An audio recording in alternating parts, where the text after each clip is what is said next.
Doctor's warning. Never reheat these 4 foods.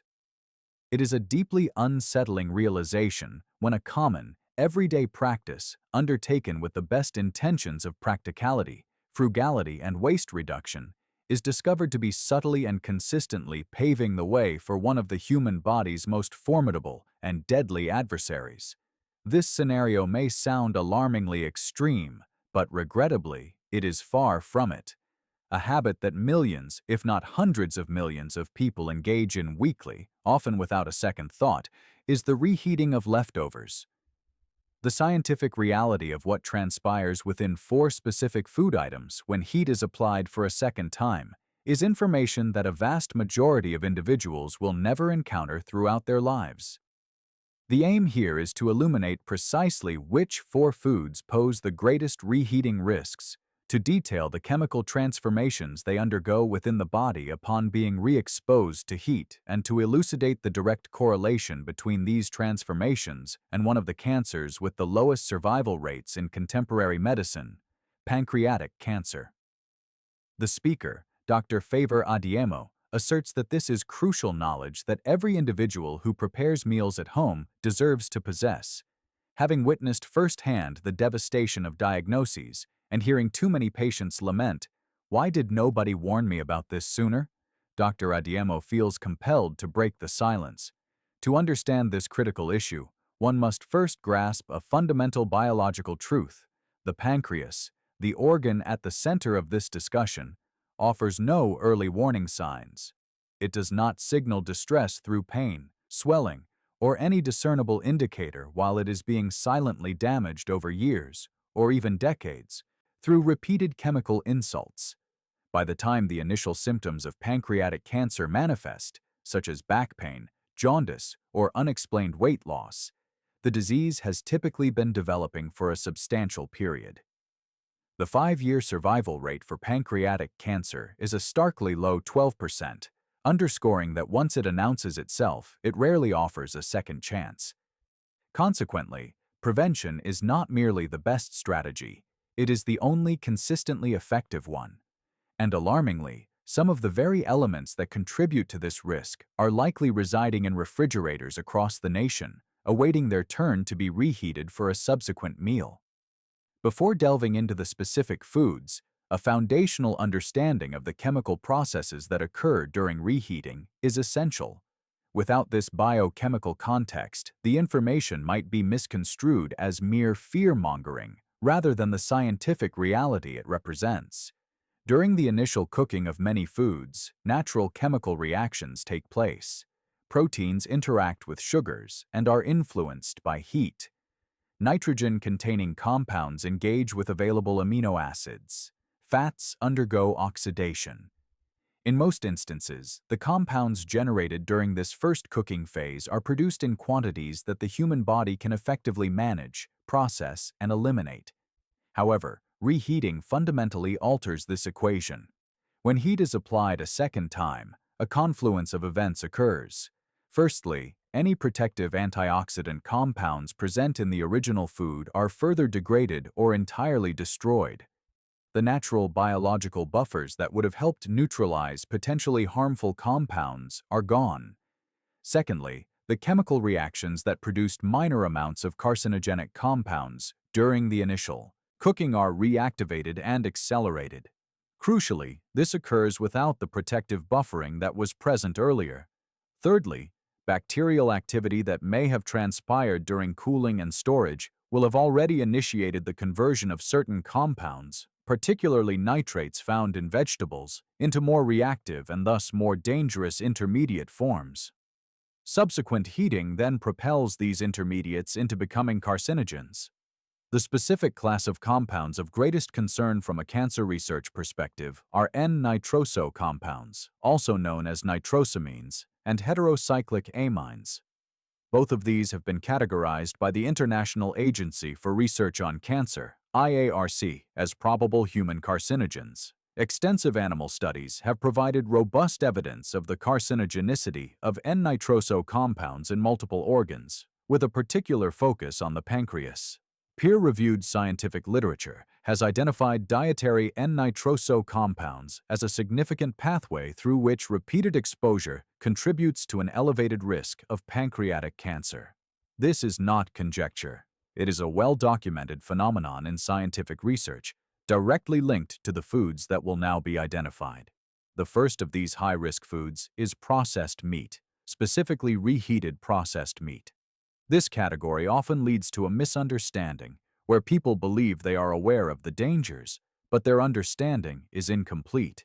This includes items such as hot dogs, sausages, bacon, ham, deli meats, and canned meats. Essentially, any meat that has undergone curing, smoking, preservation, or processing using nitrates and nitrites as preservatives. These foods inherently contain a notable concentration of N-nitroso compounds as a direct result of their manufacturing process.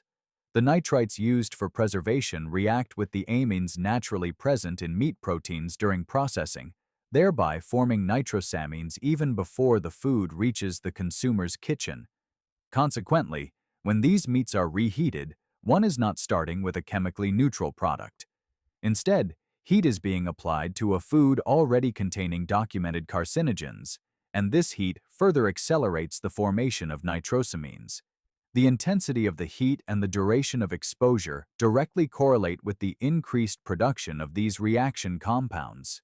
For instance, frying or microwaving processed meats at high temperatures results in a significantly higher concentration of nitrosamines than was present in the original food.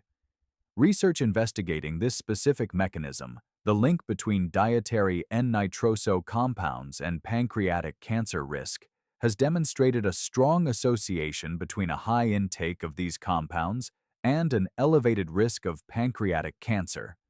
Studies examining the consumption of red and processed meats have proposed several potential mechanisms that connect them to pancreatic cancer, with heterocyclic amines, polycyclic aromatic hydrocarbons, and N-nitroso compounds, all produced by high-temperature cooking, identified as key mutagens. In practical terms, processed meats possess their own inherent carcinogenic precursors. Cooking them once is already a chemical event. Reheating them at elevated temperatures is akin to adding fuel to a fire that should ideally not have been stoked in the first place. If one chooses to consume these products, the recommendation is to eat them fresh, prepared once, and crucially, to avoid microwaving them on high heat.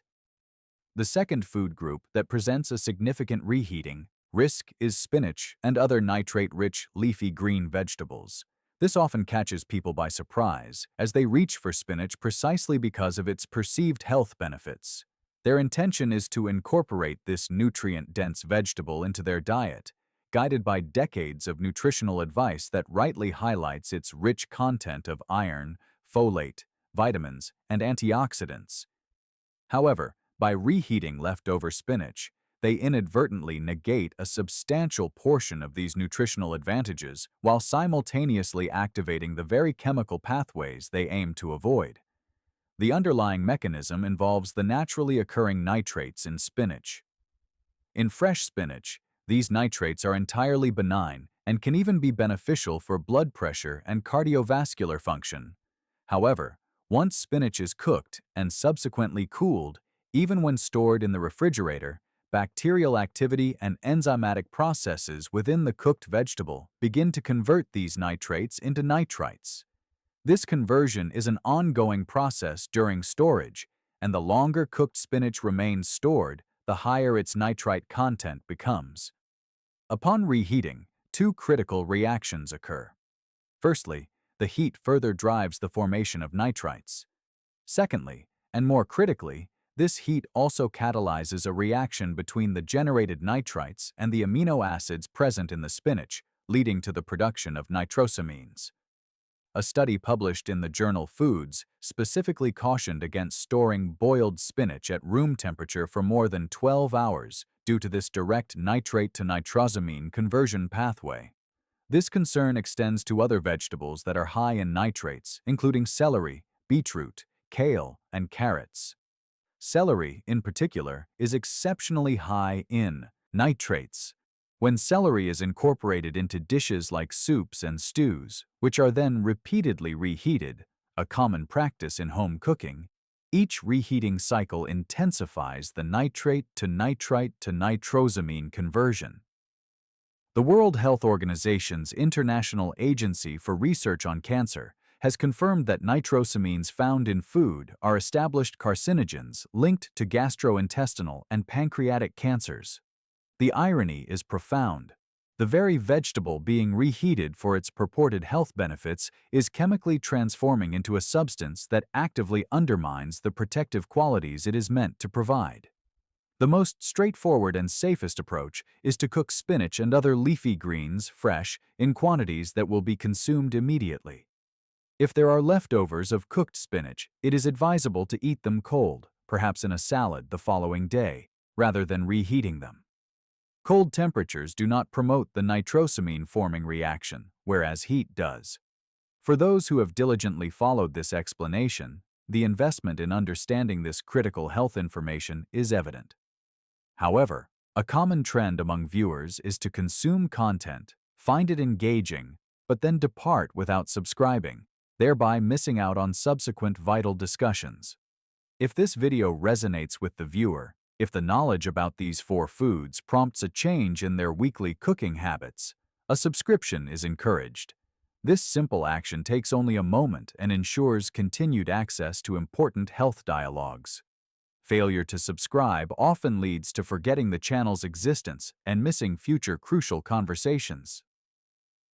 Moving forward, the third food item on the list is one that most people already suspect is dangerous, although their reasoning might be entirely misguided. The third food category involves cooking oils, specifically the reheating of oils that have already been subjected to heat.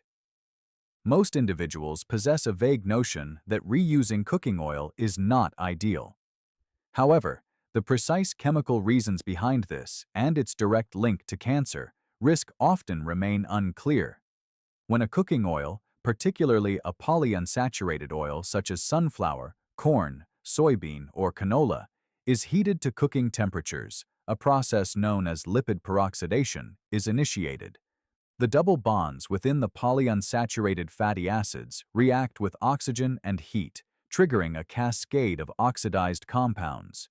These include aldehydes, notably acrolein and 4-hydroxynonenal polycyclic aromatic hydrocarbons, PAHs, and acrylamide when starchy foods are present. These compounds are genotoxic, meaning they have the capacity to directly damage DNA. When such oil is reheated, or when foods cooked in that oil are reheated, the oxidation process continues from where it left off. Each subsequent exposure to heat exacerbates the damage. The smoke point, which is the temperature at which an oil begins to visibly break down, decreases with each use, meaning the oil reaches its toxic breakdown threshold more rapidly and at lower temperatures with each reheating cycle. The concentration of aldehydes and PAHs escalates with every heating instance. The International Agency for Research on Cancer has classified several of the primary compounds produced by repeated oil heating, including acrylamide and polycyclic aromatic hydrocarbons, as probable human carcinogens. Research investigating the formation of heterocyclic amines, PAHs, and acrylamide in cooked foods has established that temperature and cooking duration are the principal determinants of the quantity of these compounds produced. Therefore, every time fried foods, such as French fries, fried chicken, or anything else cooked in oil, are reheated, additional heat is applied to a food that was already cooked in oil that had undergone at least one prior oxidation cycle. The specific additional risk associated with reheating fried foods, as opposed to simply frying at high temperatures initially, lies in the uneven heating that often occurs, particularly in a microwave. Some areas of the food can become scorched at very high temperatures, while other parts may barely warm up. These scorched areas are the sites where the highest concentrations of all 3 classes of harmful compounds, HCAs, PAHs, and acrylamide, are generated. While this scorching might not be visibly apparent as browning, it occurs at a microscopic level. The safer approach in this instance is to avoid reheating fried foods altogether. Fried foods should ideally be consumed once, fresh, immediately after cooking. If reheating is absolutely necessary, it is recommended to use an oven at a moderate temperature that heats the food evenly, thereby avoiding the scorching of surface areas. Furthermore, used frying oil should never be reused and should be discarded after a single use. The fourth food item on this critical list is rice, and its risk profile differs significantly from the previous three. The primary danger associated with reheated rice does not stem from direct carcinogenicity in the same chemical sense. Instead, the risk is posed by a heat-resistant bacterial toxin. This toxin, because it survives reheating, can lead to intestinal inflammation, which itself is a recognized risk factor for gastrointestinal cancers with long-term, repeated exposure. When cooked, rice is left at room temperature, a common occurrence in households that prepare rice in large batches. A bacterium called Bacillus cereus begins to multiply. The spores of this bacterium are resilient enough to survive the initial boiling process and remain dormant within the cooked grains. Bacillus cereus produces two types of toxins. One type induces vomiting within hours of consumption, while the second type causes diarrhea and is specifically produced during the storage phase, rather than after reheating. The crucial point that many people are unaware of is that while reheating the rice kills the bacteria, the toxins they have already produced are heat-stable and heat-resistant. They will survive full microwave reheating and stovetop reheating. Thus, the bacteria are eliminated, but the harmful toxins remain within the food. In the short term, these toxins can cause unpleasant symptoms such as nausea, vomiting, abdominal cramping, and diarrhea. Uncomfortable, but generally survivable. The long-term implication, which is rarely discussed, is that repeated low-level exposure to these bacterial toxins from improperly stored and reheated rice contributes to chronic intestinal inflammation. Chronic inflammation of the gastrointestinal tract is one of the most extensively documented pathways leading to gastrointestinal cancers. Each instance where the intestinal lining is irritated by these heat-resistant bacterial toxins triggers an inflammatory response that leaves behind microscopic damage. Over years and decades of weekly exposure, this accumulated damage creates a cellular environment conducive to cancer development. This is not a theoretical concern. The link between chronic intestinal inflammation and gastrointestinal cancers is a highly replicated finding in cancer epidemiology. The protocol for handling rice is both specific and straightforward. After cooking, rice should be cooled quickly, ideally within 1 hour, and then refrigerated. This rapid cooling prevents the rice from remaining in the temperature range conducive to significant bacterial growth and subsequent toxin production. Refrigerated rice should be stored for no more than 24 hours. When reheating, it should be reheated only once, ensuring it reaches a steaming hot temperature throughout, not merely warm in the center. It should never be reheated a second time. The most prudent approach is to cook rice in smaller quantities to minimize leftovers. If one routinely cooks large batches of rice to save time, this habit should be re-evaluated. The time saved is not commensurate with the cumulative risk of weekly bacterial toxin exposure over decades. To summarize these critical points, the aim is to provide a clear, actionable understanding rather than inducing anxiety. 4 distinct foods present 4 distinct mechanisms of risk, all united by a common principle: reheating.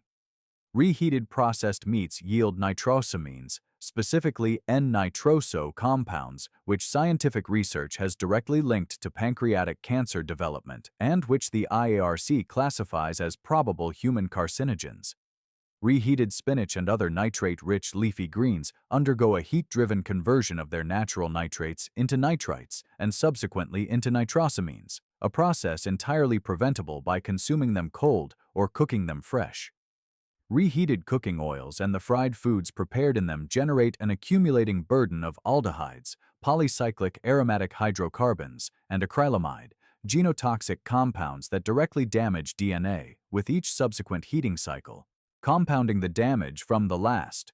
Finally, improperly stored and reheated rice delivers heat-stable bacterial toxins that withstand microwaving and accumulate as chronic intestinal inflammation over years of repeated exposure.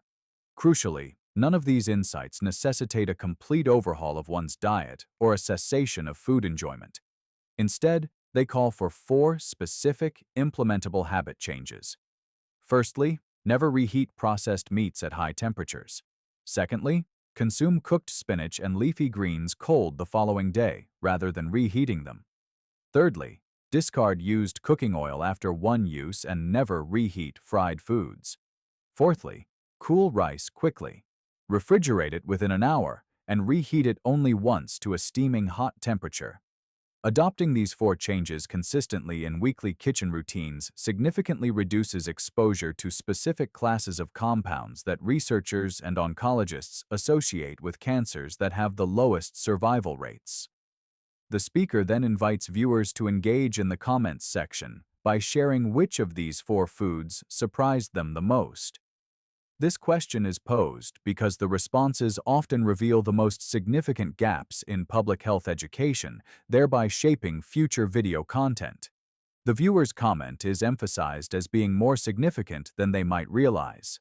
If this video has provided valuable information that will genuinely alter cooking habits, sharing it is encouraged, not for the benefit of the channel, but for the well-being of loved ones who might unknowingly be exposing themselves to these risks, such as reheating sausage daily without considering the accompanying chemistry. Such a shared piece of information could be one of the most impactful health actions taken for that individual. Subscribing to the channel is recommended for continued access to honest discussions grounded in scientific evidence about food choices that matter. The next video is slated to cover 5 breakfast foods routinely marketed as healthy, but which emerging research suggests might be doing the opposite, particularly for adults over 60. Finally, an important disclaimer is provided. All information shared is based on published biochemistry, food science research, and the documented work of international cancer research organizations. This content is intended for educational purposes and does not constitute personal medical advice.